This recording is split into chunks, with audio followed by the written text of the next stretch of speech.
Welcome to things you can do with the 2 Series MSO from Tektronix. Today we're going to take a look at the digital pattern generator. Now that's a 4-bit option. It can be accessed by the front and can actually generate up to 25 megabits per second of digital patterns.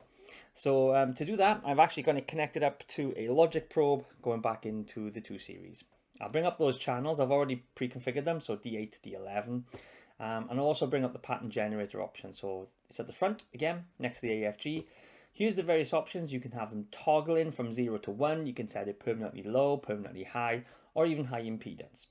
Variety of amplitudes, so 2.5 up to 5 volts. You can also change the bitrate as I mentioned earlier. So one really cool feature is actually you can generate your own digital pattern. So you can actually preload a stream in CSV file format, and here I've created one in RS-232.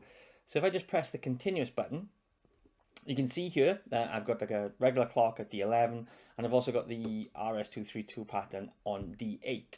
Now I can decode that by simply adding a bus, changing my bus type to RS-232. I've already matched the bitrate, so 9.6 kilobits per second. Just select the source. So of course the source this time is D8. It automatically sets the threshold to the digital channel threshold of 1.4 volts.